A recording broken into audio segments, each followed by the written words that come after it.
Hello दोस्तों, story with साधना में आप सबका स्वागत है। मैं आपको सुना रही हूँ गुनाहों का देवता, जिसको लिखा है डॉक्टर धर्मवीर भारती जी ने। तो पिछले भाग में आप लोगों ने सुना था कि चंदर की थीसिस पूरी हो गई है और चंदर को एक निबंध में, जो कि उसने उत्तर प्रांत में माता और शिशुओं की मृत्यु दर पर लिखा हुआ था, उसके लिए एक पदक मिला है, जिसको डॉक्टर साहब ने खुद चंदर के कमीज पर लगाया है और उससे बोला कि जाओ अंदर सुधा को दिखाओ। चंदर जाने लगा तो डॉक्टर साहब ने बुलाया, अच्छा अब सुधा की शादी का इंतजाम करना है, हमसे तो कुछ होने से रहा, तुम ही को सब करना है। और सुनो, जेठ दशहरा के लड़के का भाई और माँ देखने आ रही हैं और बहन भी आएगी गांव से। अच्छा, चंदर बैठ गया कुर्सी पर और बोला, कहाँ है लड़का, क्या करता है? लड़का शाहजहाँपुर में है, घर के जमींदार हैं ये लोग। लड़का एमए है और अच्छे विचारों का है। उसने लिखा है कि सिर्फ 10 आदमी बारात में आएंगे, एक दिन रुकेंगे, संस्कार के बाद चले जाएंगे। सिवा लड़की के गहने कपड़े और लड़के के गहने कपड़ों के अलावा कुछ भी स्वीकार नहीं करेंगे। अच्छा, ब्राह्मणों में से तो ऐसा कुल नहीं मिलेगा। तभी तो सुधा की किस्मत है, वरना तुम बिनती के ससुर को तो देख ही चुके हो। अच्छा, जाओ सुधा से मिलाओ। वह सुधा के कमरे में आ गया। सुधी थी ही नहीं। वह आंगन में आया, देखा महाराजिन खाना बना रही है और बिनती बरामदे में बुरादे की अंगीठी पर पकौड़ियाँ बना रही है। आइए, बिनती बोली। दीदी तो गई हैं गेसू को बुलाने, आज गेसू की दावत है, पीढ़े पर बैठिएगा, लीजिए। एक पीढ़ा चंदर की ओर बिनती ने खिसका दिया। चंदर बैठ गया। बिनती ने उसके हाथ में मखमली डिब्बा देखा तो पूछा, यह क्या लाए? कुछ दीदी के लिए है क्या? यह तो अंगूठी मालूम पड़ती है। अंगूठी? वह क्या दाल में मिला के खाएगी? जंगली कहीं की, उसे क्या तमीज है अंगूठी पहनने की? हमारी दीदी के लिए ऐसी बात की तो अच्छा नहीं होगा। हाँ, उसे बिनती ने उसी तरह गर्दन टेढ़ी कर आंखें डुलाते हुए धमकाया। उन्हें नन्ही अंगूठी पहननी आएगी तो क्या आपको पहनाएंगी? अब ब्याह में 16 श्रृंगार करेंगी। अच्छा, दीदी कैसी लगेंगी घूंघट काढ़ के? तभी तक तो सिर खोले चकई की तरह घूमती है। तुमने तो डाल ली आदत ससुराल में रहने की, चंदर ने बिनती से कहा। अरे हमारा क्या, एक गहरी सांस लेते हुए बिनती ने कहा, हम तो उसी के लिए बने थे, लेकिन सुधा दीदी को ब्याह शादी में न फंसना पड़ता तो अच्छा था। दीदी इन सब के लिए नहीं बनी थी। आप मामा जी से कहते क्यों नहीं? चंदर ने कुछ जवाब नहीं दिया, चुपचाप बैठा हुआ सोचता रहा। बिनती भी कढ़ाई में से पकौड़ियाँ निकाल निकाल कर थाली में रखने लगी। थोड़ी देर बाद वह जब घी में पकौड़ियाँ डाल चुकी थी, तब भी वह वैसे ही गुमसुम बैठा सोच रहा था। क्या सोच रहे हैं आप? नहीं बताइएगा। फिर अभी हम दीदी से कह देंगे कि बैठे बैठे सोच रहे थे, बिनती बोली। क्या तुम्हारी दीदी का डर पड़ा है? चंदन ने कहा। अपने दिल से पूछिए, हमसे नहीं बन सकते आप, बिनती ने मुस्कुराकर कहा और उसके गालों में फूलों के कटोरे खिल गए। अच्छा, अब इस डिब्बे में क्या है, कुछ प्राइवेट? नहीं जी, प्राइवेट क्या होगा, और वह भी तुमसे? सोने का मेडल है, मिला है मुझे एक लेख पर। और चंदन ने डिब्बा खोलकर दिखला दिया। आहा, ये तो बहुत अच्छा है, हमें दे दीजिए, बिनती बोली। क्या करेगी तू? चंदन ने हंसकर पूछा। अपने आने वाले जीजी के लिए कान में बूंदे बनवा लेंगे, बिनती बोली। अरे हाँ, आपको एक चीज दिखाएंगे। क्या? यह नहीं बताते, देखिएगा तो उछल पड़िएगा। तो दिखाओ ना। अभी तो दीदी आ रही होंगी, दीदी के सामने नहीं दिखाएंगे। सुधा से छिपकर हम कुछ नहीं कर सकते, यह तुम जानती हो, चंदर बोला। छिपाने की बात थोड़ी है, देखकर तब उन्हें बता दीजिएगा। वैसे वह खुद ही सुधा दीदी से क्या छुपाते हैं। लो, सुधा दीदी तो आ गई। चंदर ने पीछे मुड़कर देखा। सुधा के हाथ में एक लंबा सा सरकंडा था और उसे झंडे की तरफ फहराती हुई चली आ रही थी। चंदर हंस पड़ा। खिल गए दीदी को देखते ही, बिनती बोली और एक गरम पकौड़ी चंदर के ऊपर फेंक दी। अरे, बड़ी शैतान हो गई हो तुम इधर, पाजी कहीं की, चंदर बोला। सुधा चप्पल उतारकर अंदर आई, झूमती ठिठलाती हुई चली आ रही थी। कहो सेठ स्वार्थी मल, उसने चंदर को देखते ही कहा। सुबह हुई और पकौड़ी की महक लग गई तुम्हें? पीड़ा खींचकर उसके बगल में बैठ गई और सरकंडा चंदर के हाथ पर रखते हुए बोली, लो यह गन्ना घर में बो देना और गंडेरी खाना। अच्छा, और हाथ बढ़ाकर वह डिबिया उठा ली और बोली, इसमें क्या है, खोलें या ना खोलें? अच्छा, खत तक तो हमारे बिना पूछे खोल लेती हो, इसे पूछ के खोलोगी? अरे, हमने सोचा शायद इस डिबिया में पम्मी का दिल बंद हो, तुम्हारी मित्र है, शायद स्मृति चिन्ह में वही दे दिया हो। और सुधा ने डिबिया खोली तो उछल पड़ी, यह तो उसी निबंध पर मिला है जिसका चार्ट तुम बनाए थे। हाँ, तब तो ये हमारा है, डिबिया अपने वक्ष में छुपाकर सुधा बोली। तुम्हारा तो है ही, मैं अपना कब कहता हूँ, चंदन ने कहा। लगाकर देखो। और सुधा उठकर चल दी। विनती, 2 पकौड़ी तो दो। और 2 पकौड़ियाँ लेकर खाते हुए चंदर सुधा के कमरे में गया। देखा, सुधा शीशे के सामने खड़ी है और मेडल अपनी साड़ी में लगा रही है। वह चुपचाप खड़ा होकर देखने लगा। सुधा ने मेडल लगाया और क्षण भर तनकर देखती रही। फिर उसे यह हाथ से वक्ष पर चिपका लिया और मुंह झुकाकर उसे चूम लिया। बस कर दिया ना गंदा उसे। चंदर मौका नहीं चूका और सुधा तो जैसे पानी पानी। गालों से लाज की रत्नारी लपटें फूट पड़ी और एड़ी तक धधक उठी। फौरन शीशे के सामने से हट गई और बिगड़कर बोली, चोर कहीं के, क्या देख रहे थे? बिनती इतने में तश्तरी में पकौड़ी रखकर ले आई। सुधा ने झट से मेडल उतार दिया और बोली, लो रखो सहेज कर। क्यों, पहने रहो ना।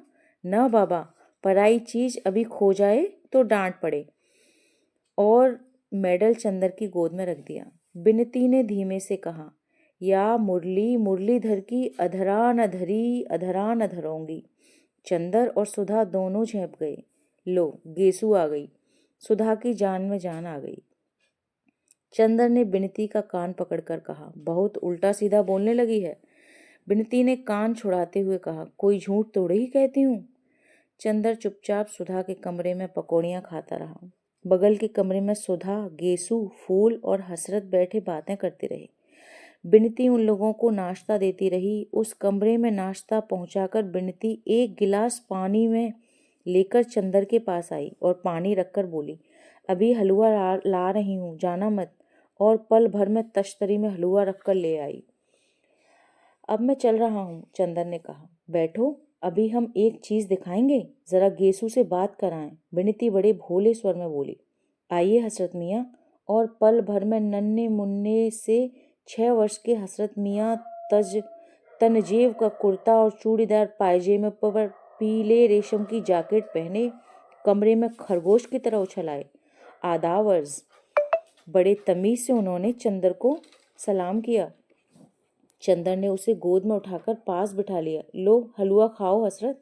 हसरत ने सिर हिला दिया और बोला, गेसू ने कहा था जाकर चंदर से आराम अदब कहना और कुछ खाना मत, हम खाएंगे नहीं। चंदर बोला, हमारा भी नमस्ते कह दो उनसे जाकर। हसरत खड़ा हुआ, हम कह आए। फिर मुड़कर बोला, आप तब तक हलवा खत्म कर देंगे? चंदर हंस पड़ा, नहीं, हम तुम्हारा इंतजार करेंगे, जाओ। हसरत सिर हिलाता हुआ चला गया। इतने में सुधा आई और बोली, गेसू की गजल सुनो यहाँ बैठकर, आवाज आ रही है ना? फूल भी आई है, इसीलिए गेसू तुम्हारे सामने नहीं आएगी, वरना फूल अम्मी जान से शिकायत कर देगी। लेकिन वह तुमसे मिलने की बहुत इच्छुक है। अच्छा, यहाँ सुनना बैठे बैठे। सुधा चली गई। गेसू ने गाना शुरू किया, बहुत महीन, पतली लेकिन बेहद मीठी आवाज में, जिसमें कसक और नशा दोनों घुले मिले थे। चंदर एक तकिया टेक कर बैठ गया और उनीदा सा सुनने लगा। गजल खत्म होते ही सुधा भागकर आई। कहो, सुन लिया ना? और उसके पीछे पीछे आया हसरत और सुधा के पैरों में लिपटकर बोला, सुधा, हम हलवा नहीं खाएंगे। सुधा हंस पड़ी, पागल कहीं का, ले खा। और उसके मुंह में हलवा ठूंस दिया। हसरत को गोद में लेकर चंदर के पास बैठ गई और गेसू के बारे में बताने लगी। गेसू गर्मियां बिताने नैनीताल जा रही है। वहीं अख्तर की अम्मी भी आएंगी और मंगनी की रस्म वहीं पूरी होगी। अब वह पढ़ेगी नहीं, जुलाई तक उसका निकाह हो जाएगा। कल रात की गाड़ी से जा रहे हैं ये लोग, वगैरह वगैरह। विनती बैठी बैठी गेसू और फूल से बातें करती रही। थोड़ी देर बाद सुधा उठकर चली गई। तुम जाना मत, आज खाना यहीं खाना, मैं विनती को तुम्हारे पास भेज रही हूँ, उससे बातें करते रहना। थोड़ी देर बाद विनती आई। उसके हाथ में कुछ था जिसे वह अपने आंचल से छुपाए हुई थी। आई और बोली, अब दीदी नहीं है, जल्दी से देख लीजिए। क्या है? चंदर ने ताज्जुब से पूछा। जीजा जी की फोटो, विनती ने मुस्कुराकर कहा और एक छोटी सी बहुत कलात्मक फोटो चंदर के हाथ में रख दी। अरे, यह तो मिश्र जी हैं, कॉमरेड कैलाश मिश्र। और चंदर के दिमाग में बरेली की बातें, लाठी चार्ज, सभी कुछ घूम गया। चंदर के मन में इस वक्त जाने कैसा कैसा लग रहा था। कभी बड़ा अचरज होता, कभी एक संतोष होता कि चलो सुधा के भाग्य की रेखा उसे अच्छी जगह ले गई। फिर कभी सोचता कि मिश्र इतना विचित्र स्वभाव का है, सुधा की उससे निभेगी या नहीं। फिर सोचता, नहीं, सुधा भाग्यवान है, इतना अच्छा लड़का मिलना मुश्किल था। आप इन्हें जानते हैं? विनती ने पूछा। हाँ, सुधा भी उन्हें नाम से जानती है, शक्ल से नहीं, लेकिन अच्छा लड़का है, बहुत अच्छा लड़का। चंदन ने एक गहरी सांस लेकर कहा और फिर चुप हो गया। विनती बोली, क्या सोच रहे हैं आप? कुछ नहीं, पलकों में आए आंसू रोककर और होठों पर मुस्कान लाने की कोशिश करते हुए बोला, मैं सोच रहा हूँ आज कितना संतोष है मुझे, कितनी खुशी है मुझे कि सुधा एक ऐसे घर जा रही है जो इतना अच्छा है, ऐसे लड़के के साथ जा रही है जो इतना ऊंचा। कहते कहते चंदर की आंखें भर आईं। विनती चंदर के पास खड़ी होकर बोली, छी चंदर बाबू, आपकी आंखों में आंसू, यह तो अच्छा नहीं लगता। जितनी पवित्रता और ऊंचाई से आपने सुधा के साथ निभाह किया है, यह तो शायद देवता भी न कर पाते। और दीदी ने आपको जैसा निश्चल प्यार दिया है, उसको पाकर तो आदमी स्वर्ग से भी ऊंचा उठ जाता है, फैलाद से भी ज्यादा ताकतवर हो जाता है।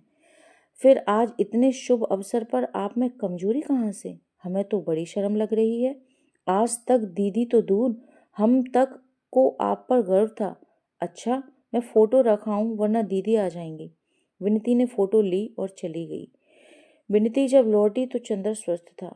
विनती की ओर क्षण भर देखकर चंदर ने देखा और कहा, मैं इसीलिए नहीं रोया था विनती कि मुझे लगा कि यहाँ कैसा लगेगा। खैर जाने दो, एक दिन तो ऐसा होना ही है, सहना पड़ेगा। विनती बोली। हाँ, सो तो है। अच्छा विनती, सुधा ने यह फोटो देखी है? चंदन ने पूछा। अभी नहीं, असल में मामा जी ने मुझसे कहा था कि ये फोटो दिखा दे सुधा को, लेकिन मेरी हिम्मत नहीं पड़ी। मैंने उनसे कह दिया कि चंदर आएंगे तो दिखा देंगे, आप जब ठीक समझें तो दिखा दें। जेठ दशहरा अगले ही मंगल को है, विनती ने कहा। अच्छा, एक गहरी सांस लेकर चंदर बोला। विनती थोड़ी देर तक चंदर की ओर एकटक देखती रही। चंदर ने उसकी निगाह चुरा ली और बोला, क्या देख रही हो विनती? देख रही हूँ आपकी पलकें झपकती हैं या नहीं। विनती बहुत गंभीरता से बोली। क्यों? इसीलिए कि मैंने सुना था देवताओं की पलकें कभी गिरती नहीं है। चंदर एक फी की हंसी हंसकर रह गया। नहीं, आप मजाक न समझें। मैंने अपनी जिंदगी में जितने लोग देखे हैं, उनमें आप जैसा शायद कोई मिला नहीं। कितने ऊंचे हैं आप, कितना विशाल हृदय है आपका। दीदी कितनी भाग्यशाली है। चंदन ने कुछ जवाब नहीं दिया। जाओ फोटो ले आओ, उसने कहा। आज ही दिखा दूं? जाओ, खाना भी ले आओ। अब घर जाकर क्या करना है? पापा को खाना खिलाने के बाद चंदर और सुधा खाने बैठे। महाराजिन चली गई थी, इसीलिए विनती सेक सेक कर रोटी दे रही थी। सुधा एक रेशमी सनिया पहने चौके के अंदर खा रही थी और चंदर चौके के बाहर। सुबह के कच्चे खाने में डॉक्टर शुक्ला बहुत छूत छात का विचार रखते थे। देखो, आज विनती ने रोटी बनाई है तो कितनी मीठी लग रही है। एक तुम बनाती हो कि मालूम ही नहीं पड़ता कि रोटी है कि सोख्ता। चंदन ने सुधा को चिढ़ाते हुए कहा। सुधा ने हंसकर कहा, हमें विनती से लड़ाने की कोशिश कर रहे हो? विनती की हमसे जिंदगी भर की लड़ाई नहीं हो सकती। अरे, हम सब समझते हैं इनकी बात, विनती ने रोटी पटकते हुए कहा। और जब सिर झुकाकर सुधा खाने लगी तो विनती ने आंख के इशारे से पूछा, कब दिखाओगे? चंदन ने सिर हिलाया और फिर सुधा से बोला, तुम उन्हें चिट्ठी लिखोगी? किन्हें? कैलाश मिश्र जी को, वही बरेली वाले। उन्होंने हमें खत लिखा था, उसमें तुम्हें प्रणाम लिखा था। चंदन ने बोला, नहीं, खत वत नहीं लिखते, उन्हें एक दफे बुलाओ तो यहाँ। हाँ बुलाएंगे, 1-2 महीने बाद। तब तुमसे खूब परिचय करा देंगे और तुम्हें उसकी पार्टी में भी भर्ती करा देंगे। चंदर ने कहा, क्या? हम मजाक नहीं करते, हम सचमुच समाजवादी दल में शामिल होंगे। सुधा बोली, अब हम सोचते हैं कि कुछ काम करना चाहिए। बहुत खेल कूद लिए, बचपन निभा लिया। उन्होंने अपना चित्र भेजा है, देखोगी? चंदर ने जेब में हाथ डालते हुए पूछा। कहाँ? सुधा ने बहुत उत्सुकता से पूछा। निकालो देखें। पहले बताओ हमें क्या इनाम दोगी? बहुत मुश्किल से भेजा उन्होंने चित्र, चंदर ने कहा। इनाम देंगे इन्हें, सुधा बोली और झट से झपट कर चित्र छीन लिया। अरे, छू लिया चौक में से, विनती ने दबी जबान से कहा। सुधा ने खाली थाली छोड़ दी। अब छू गई थी वह, अब खा नहीं सकती थी। अच्छी फोटो देखी दीदी, सामने की थाली छूट गई, विनती ने कहा। सुधा ने हाथ धोकर आंचल के छोर से पकड़कर फोटो देखी और बोली, चंदर, सचमुच देखो कितने अच्छे लग रहे हैं, कितना तेज है चेहरे पर, और माथा देखो कितना ऊंचा है। सुधा फोटो देखते हुए बोली। अच्छी लगी फोटो? पसंद है? चंदर ने बहुत गंभीरता से पूछा। हाँ हाँ, और समाजवादियों की तरह नहीं लगते ये, सुधा बोली। अच्छा सुधा, यहाँ आओ। और चंदर के साथ सुधा अपने कमरे में जाकर पलंग पर बैठ गई। चंदर उसके पास बैठ गया। उसका हाथ अपने हाथ में लेकर उसकी अंगूठी घुमाते हुए बोला, सुधा, एक बात कहें, मानोगी? क्या? सुधा ने बहुत दुलार और भोलेपन से पूछा। पहले बता दो कि मानोगी, चंदर ने उसकी अंगूठी की ओर एकटक देखते हुए कहा। फिर हमने भी कभी कोई बात तुम्हारी टाली है? क्या बात है? तुम मानोगी चाहे कुछ भी हो, चंदर ने पूछा। हाँ हाँ, कह तो दिया। अब कौन सी तुम्हारी ऐसी बात है जो तुम्हारी सुधा नहीं मान सकती? आंखों में, वाणी में, अंग अंग से सुधा के आत्मसमर्पण छलक रहा था।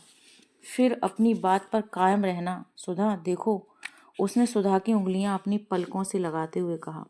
सुधी मेरी, तुम उस लड़के से ब्याह कर लो। क्या? सुधा चोट खाई नागिन की तरह तड़प उठी। इस लड़के से? यही शक्ल है इसकी, हमसे ब्याह करने की? चंदर, हम ऐसा मजाक नापसंद करते हैं, समझे कि नहीं? इसीलिए बड़े प्यार से बुला लाए, बड़ा दुलार कर रहे थे। तुम अभी वायदा कर चुकी हो, चंदर ने बहुत अजीजी से कहा। वायदा कैसा? तुम कब अपने वायदे निभाते हो? और फिर धोखा, यह धोखा देकर वायदा कराना क्या? हिम्मत थी तो साफ साफ कहते हमसे, हमारे मन में आता सो कहते। हमें इस तरह से बांध कर क्यों बलिदान चढ़ा रहे हो? और सुधा मारे गुस्से के रोने लगी। चंदर स्तब्ध। उसने इस दृश्य की कल्पना नहीं की थी। वह क्षण भर खड़ा रहा। वह क्या कहे सुधा से, कुछ समझ ही नहीं आता था। वह गया और रोती हुई सुधा के कंधे पर हाथ रख दिया। हटो उधर। सुधा ने बहुत रुखाई से हाथ हटा दिया और आंचल से सिर ढकती हुई बोली, मैं ब्याह नहीं करूंगी, कभी नहीं करूंगी, किसी से भी नहीं करूंगी। तुम सभी लोगों ने मिलकर मुझे मार डालने की ठानी है, तो मैं अभी सिर पटक कर मर जाऊंगी। और मारे तैश के सचमुच सुधा ने अपना सिर दीवार पर पटक दिया।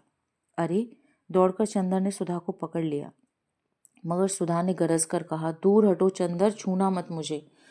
और जैसे उसमें जाने कहाँ से इतनी ताकत आ गई, उसने अपने को छुड़ा लिया। चंदर ने दबी जबान से कहा, छी सुधा, यह तुमसे उम्मीद नहीं थी मुझे। यह भावुकता तुम्हें शोभा नहीं देती। बातें कैसी कर रही हो तुम? हम वही चंदर है ना? हाँ, वही चंदर हो। और तभी तो इस सारी दुनिया में तुम्हें एक ही रह गए हो, मुझे पापा, मुझे फोटो पसंद कराने को। सुधा सिसक कर रोने लगी। पापा ने भी धोखा दे दिया, हमें पापा से यह उम्मीद नहीं थी। पगली, कौन अपनी लड़की को हमेशा के लिए अपने पास रख पाया है? चंदर बोला। तुम चुप रहो चंदर, हमें तुम्हारी बोली जहर लगती है। सुधा, यह फोटो तुम्हें पसंद है? तुम्हारी जबान हिली कैसे? शर्म नहीं आई तुम्हें? हम कितना मानते थे पापा को, कितना मानते थे तुम्हें। हमें यह नहीं मालूम था कि तुम लोग ऐसा करोगे। थोड़ी देर चुपचाप सिसकती रही सुधा और फिर धधक कर बोली, कहाँ है वह फोटो? लाओ। अभी मैं जाऊंगी पापा के पास। मैं कहूंगी उनसे, हाँ, मैं इस लड़के को पसंद करती हूँ, वह बहुत अच्छा है, बहुत सुंदर है, लेकिन उससे शादी नहीं करूंगी। मैं किसी से शादी नहीं करूंगी, झूठी बात है। और उठकर पापा के कमरे की ओर जाने लगी। खबरदार जो कदम बढ़ाया, चंदन ने डांट कर कहा। बैठो इधर। मैं नहीं रुकूंगी, सुधा ने अकड़ कर कहा। नहीं रुकूंगी, नहीं रुकूंगी। और चंदर का हाथ तैश में उठा और एक भरपूर तमाचा सुधा के गाल पर पड़ा। सुधा के गाल पर नीली उंगलियां उपट आईं। वह स्तब्ध जैसे पत्थर बन गई हो। आंखों में आंसू जम गए हों, पलकों में निगाहें जम गई हों, होठों पे आवाजें जम गई हैं और सीने में सिसकियां जम गईं। चंदर ने एक बार सुधा की ओर देखा और कुर्सी पर जैसे गिर पड़ा और सिर पटक कर बैठ गया। सुधा कुर्सी के पास जमीन पर बैठ गई। चंदर के घुटनों पर सिर रख दिया। बड़ी भारी आवाज में बोली, चंदर देखें तुम्हारे हाथ में चोट तो नहीं आई? चंदर ने सुधा की ओर देखा, एक ऐसी निगाह में जिसमें कब्र मुंह फाड़कर जुमाई ले रही थी। सुधा एक बार फिर सिसक पड़ी और चंदर के पैरों पर सिर रखकर बोली, चंदर सचमुच मुझे अपने आश्रय से निकाल कर ही मानोगे? चंदर मजाक की बात दूसरी है, जिंदगी में तो दुश्मनी मत निकाला करो। चंदर एक गहरी सांस लेकर चुप हो गया और सिर थाम कर बैठ गया। 5 मिनट बीत गए। कमरे में सन्नाटा, गहन खामोशी। सुधा चंदर के पांवों को छाती से चिपकाए सूनी सूनी निगाहों से जाने क्या कुछ देख रही थी। दीवारों के पार, दिशाओं के पार, क्षितिजों से परे दीवार पर घड़ी चल रही थी, टिक टिक। चंदर ने सिर उठाया और कहा, सुधा हमारी तरफ देखो। सुधा ने सिर ऊपर उठाया। चंदर बोला, सुधा तुम हमें जाने क्या समझ रही होगी, लेकिन अगर तुम समझ पाती तो मैं क्या सोचता हूँ, क्या समझता हूँ। सुधा कुछ नहीं बोली। चंदर कहता गया, मैं तुम्हारे मन को समझता हूँ सुधा। तुम्हारे मन ने जो तुमसे नहीं कहा वो मुझसे कह दिया था। लेकिन सुधा, हम दोनों एक दूसरे की जिंदगी में क्या इसीलिए आए कि एक दूसरे को कमजोर बना दें, या हम लोगों ने स्वर्ग की ऊंचाइयों पर साथ बैठकर आत्मा का संगीत सिर्फ इसलिए सुना कि उसे अपनी ब्याह की शहनाई में बदल दें? गलत मत समझो चंदर, मैं गेसू नहीं कि अख्तर से ब्याह के सपने देखूं, और ना तुम ही अख्तर हो चंदर। मैं जानती हूँ कि मैं तुम्हारे लिए राखी के सूत से भी ज्यादा पवित्र रही हूँ, लेकिन मैं जैसी हूँ वैसी ही क्यों नहीं रहने देते? मैं किसी से शादी नहीं करूंगी, मैं पापा के पास रहूंगी। शादी को मेरा मन नहीं करता, मैं क्यों करूं? तुम गुस्सा मत हो, दुखी मत हो। तुम आज्ञा दोगे तो मैं कुछ भी कर सकती हूँ, लेकिन हत्या करने से पहले यह तो देख लो कि मेरे हृदय में क्या है। सुधा ने चंदर के पांव को अपने हृदय से और भी दबाकर कहा, सुधा तुम एक बात सोचो, अगर तुम सबका प्यार बटोरती चलती हो तो कुछ तुम्हारी जिम्मेदारी है या नहीं? पापा ने आज तक तुम्हें किस तरह पाला, अब क्या तुम्हारा यह फर्ज है कि तुम उनकी बात को ठुकराओ? और एक बात सोचो, हम पर तुम कुछ विश्वास करके ही उन्होंने कहा है कि तुमसे फोटो पसंद कराऊं। अगर अब तुम इनकार कर देती हो तो एक तरफ पापा को तुमसे धक्का पहुंचेगा और दूसरी तरफ मेरे प्रति उनके विश्वास को कितनी चोट लगेगी। हम उन्हें क्या मुंह दिखाने लायक रहेंगे भला? तो तुम क्या चाहती हो? महज अपनी थोड़ी सी भावुकता के पीछे तुम सभी की जिंदगी चौपट करने के लिए तैयार हो? यह तुम्हें शोभा नहीं देता। क्या कहेंगे पापा कि चंदर ने अभी तक तुम्हें यही सिखाया था? हमें लोग क्या कहेंगे बताओ? आज तुम शादी न करो, उसके बाद पापा हमेशा के लिए दुखी रहा करें और दुनिया में हमें क्या करें, तब तुम्हें अच्छा लगेगा? नहीं, सुधा ने भर्राए हुए गले से कहा। तब और फिर एक बात और है सुधी, सोने की पहचान आग में होती है ना। लपटों में अगर उसमें और निखार आए तभी वह सच्चा सोना है। सचमुच मैंने तुम्हारे व्यक्तित्व को बनाया है या तुमने मेरे व्यक्तित्व को बनाया है, यह तो तभी मालूम होगा जब हम लोग कठिनाइयों से, वेदनाओं से, संघर्षों से खेलें और बाद में विजयी हों। और तभी मालूम होगा कि सचमुच मैंने तुम्हारे जीवन में प्रकाश और बल दिया था। अगर सदा तुम मेरी बाहों की सीमा में रही तो मैं तुम्हारी पलकों की छांव में रहा, और बाहर के संघर्षों से हम लोग डरते रहे तो कायरता है। और मुझे अच्छा लगेगा कि दुनिया कहे कि मेरी सुधा जिस पर मुझे नाज है वह कायर है। बोलो, तुम कायर कहलाना पसंद करोगी? हाँ, सुधा ने फिर चंदन के घुटनों में मुंह छिपा लिया। क्या यह मैं सुधा के मुंह से सुन रहा हूँ? छी पगली, अभी तक तेरी निगाह ने मेरे प्राणों में अमृत भरा है और मेरी सांसों ने तेरे पंखों में तूफानी तेजी। और हमें तुम्हें तो आज खुश होना चाहिए कि अब सामने जो रास्ता है उसमें हम लोगों को यह सिद्ध करने का अवसर मिलेगा कि सचमुच हम लोगों ने एक ऊंचाई को और पवित्रता दी है। मैंने आज तक तुम्हारी सहायता पर विश्वास किया था, आज क्या तुम मेरा विश्वास तोड़ दोगी? सुधा, इतनी क्रूर क्यों हो रही हो तुम आज? तुम साधारण लड़की नहीं हो, तुम ध्रुव तारा से ज्यादा प्रकाशमान हो। तुम यह क्यों चाहती हो कि दुनिया कहे सुधा भी एक साधारण सी भावुक लड़की थी? और आज अपने कानों से सुनूं। बोलो सुधा। चंदर ने सुधा के सिर पर हाथ रखकर कहा। सुधा ने आंखें उठाई, बड़ी कातर निगाहों से चंदर की ओर देखा और सिर झुका लिया। सुधा के सिर पर हाथ फेरते हुए चंदर बोला, सुधा, मैं जानता हूं कि मैं तुम पर शायद बहुत सख्ती कर रहा हूं, लेकिन तुम्हारे सिवा कौन है मेरा, बताओ। तुम ही पर अपना अधिकार भी आजमा सकता हूँ। विश्वास करो मुझ पर सुधा, जीवन में अलगाव, दूरी, पीड़ा, दुख आदमी को महान बना सकती हैं। भावुकता और सुख हमें ऊंचा नहीं उठाते। बताओ सुधा, तुम्हें क्या पसंद है? मैं ऊंचा उठूं तुम्हारे विश्वास के सहारे पर, तुम ऊंची उठो मेरे विश्वास के सहारे पर। इससे अच्छा और क्या है सुधा? चाहो तो मेरे जीवन को एक पवित्र साधन बना दो, चाहो तो एक छिछली अनुभूति। सुधा ने एक गहरी सांस ली, क्षण भर घड़ी की ओर देखा और बोली, इतनी जल्दी क्या है अभी चंदर? तुम जो कहोगे मैं कर लूंगी। और फिर वह सिसकने लगी, लेकिन इतनी जल्दी क्या है, अभी मुझे पढ़ लेने दो। नहीं, इतना अच्छा लड़का फिर मिलेगा नहीं, और इस लड़के के साथ तुम वहां भी पढ़ सकती हो। मैं जानता हूँ उसे, वह देवताओं सा निश्चल है। बोलो, मैं पापा से कह दूं तुम्हें पसंद है? सुधा कुछ नहीं बोली। मौन का मतलब हाँ है ना? चंदर ने पूछा। सुधा ने कुछ नहीं कहा। झुककर चंदर के पैरों को अपने होठों से छू लिया और पलकों से 2 आंसू चू पड़े। चंदर ने सुधा को उठा लिया और अपने माथे पर हाथ रखकर कहा, ईश्वर तुम्हारी आत्मा को सदा ऊंचा बनाएगा सुधा। उसने एक गहरी सांस लेकर कहा, मुझे तुम पर गर्व है, और फोटो उठाकर बाहर चलने लगा।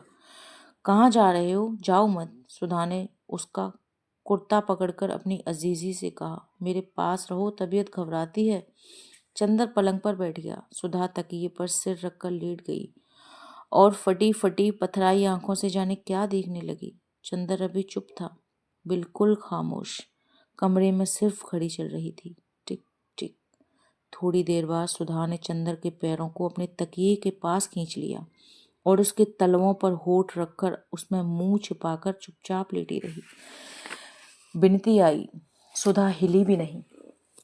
चंदर ने देखा वह सो गई थी। बिनती ने फोटो उठाकर इशारे से पूछा, मंजूर? हाँ। बिनती ने बजाय खुश होने के चंदर की ओर देखकर सिर झुका लिया और चली गई। सुधा सो रही थी और चंदर के तलवों में उसकी नरम कुंवारी सांसें गूंज रही थीं। चंदर बैठा रहा चुपचाप। उसकी हिम्मत न पड़ी कि वह हिले और सुधा की नींद तोड़ दे। थोड़ी देर बाद सुधा ने करवट बदली तो वह उठकर आंगन के सोफे पर जाकर लेट रहा और जाने क्या सोचता रहा। जब उठा तो देखा धूप ढल गई है और सुधा उसके सिरहाने बैठी उसे पंखा चल रही है। उसने सुधा की ओर अपराधी जैसी कातर निगाहों से देखा और सुधा ने बहुत दर्द से आंखें फेर ली और ऊंचाइयों पर आखिरी सांसें लेती हुई मरणासन्न धूप की ओर देखने लगी। चंदर उठा और सोचने लगा तो सुधा बोली, कल आओगे कि नहीं? क्यों नहीं आऊंगा? चंदर बोला, मैंने सोचा शायद अभी से दूर होना चाहते हो। एक गहरी सांस लेकर सुधा बोली और पंखे की ओट में आंसू छुपा लिए। चंदर दूसरे दिन सुबह नहीं गया। उसकी थीसिस का एक बहुत बड़ा सा भाग टाइप होकर आ गया था और उसे बैठा सुधार रहा था, लेकिन साथ ही पता नहीं क्यों उसका सहसा नहीं हो रहा था वहां जाने का। लेकिन मन में एक चिंता थी सुधा की। वह कल से बिल्कुल मुरझा गई थी। चंदर को अपने ऊपर कभी क्रोध आता था, लेकिन वह जानता था कि यह तकलीफ का रास्ता ही ठीक रास्ता है। वह अपनी जिंदगी में सस्तेपन के खिलाफ था, लेकिन उसके लिए सुधा की पलक का एक आंसू भी देवता की तरह था और सुधा के फूलों जैसे चेहरे पर उदासी की एक रेखा भी उसे पागल कर देती थी। सुबह पहले तो वो नहीं गया, बाद में स्वयं उसे पछतावा होने लगा और वह अधीरता से 5 बजने का इंतजार करने लगा। 5 बजे और वह साइकिल लेकर पहुंचा। देखा सुधा और बिनती दोनों नहीं है, अकेले डॉक्टर शुक्ला अपने कमरे में बैठे हैं। चंदर गया। आओ, सुधा ने तुमसे कह दिया उसे पसंद है? डॉक्टर शुक्ला ने पूछा। हाँ, उसे कोई ऐतराज नहीं, चंदर ने कहा। मैं पहले से जानता था सुधा मेरी इतनी अच्छी है, इतनी सुशील है कि वह मेरी इच्छा का उल्लंघन तो कर ही नहीं सकती। लेकिन चंदर, कल से उसने खाना पीना छोड़ दिया है। बताओ इससे क्या फायदा? मेरे बस में क्या है? मैं उसे हमेशा तो रख नहीं सकता, लेकिन आज सुबह खाते वक्त वह बैठी भी नहीं मेरे पास। बताओ, उनका गला भराया। बताओ मेरा क्या कसूर है? चंदर चुप था। कहाँ है सुधा? चंदर ने पूछा। गैरेज में मोटर ठीक कर रही है। मैं इतना मना किया कि धूप में तप जाओगी, लू लग जाएगी, लेकिन मानी नहीं। बताओ इस झल्लाहट से मुझे कैसा लगता है? वृद्ध पिता के कातर स्वर में डॉक्टर ने कहा। जाओ चंदर, तुम ही समझाओ, मैं क्या कहूँ? चंदर उठकर गया। मोटर गैरेज में काफी गर्मी थी, लेकिन बिनती वहीं एक चटाई बिछाई पड़ी सो रही थी और सुधा इंजन का कवर उठाए मोटर साफ करने में लगी हुई थी। बिनती बेहोश सो रही थी। तकिया चटाई से हटकर जमीन पर चला गया था और चोटी फर्श पर सोई हुई नागिन की तरह पड़ी थी। बिनती का एक हाथ छाती पर था और एक हाथ जमीन पर। आंचल आंचल न रहकर चादर बन गया था। चंदर के जाते ही सुधा ने मुंह फेर कर कहा, चंदर आओ। क्षीण मुस्कुराहट उसके होठों पर दौड़ गई, लेकिन मुस्कुराहट में उल्लास लुट चुका था। रेखाएं बाकी थीं। सहसा उसने मुड़कर देखा। बिनती, अरे कैसे घोड़ा बेचकर सो रही हो? उठ, चंदर आए हैं। विनती ने आंखें खोली, चंदर की ओर देखा, लेटे ही लेटे नमस्ते किया और आंचल संभालकर फिर करवट बदलकर सो गई। बहुत सोती है कमबख्त, सुधा बोली। इतना कहा उसमें, इससे कमरे में जाकर पंखे में सो। लेकिन नहीं, जहाँ दीदी रहेगी वहीं वह भी रहेगी। मैं गैरेज में हूँ तो यह कैसे कमरे में रहे? वहीं मरेगी जहाँ मैं मरूंगी। दोस्तों, इस कहानी का आगे का भाग अगले पार्ट में सुनाएंगे। आपको कहानी अच्छी लगी है तो लाइक और सब्सक्राइब करें। धन्यवाद।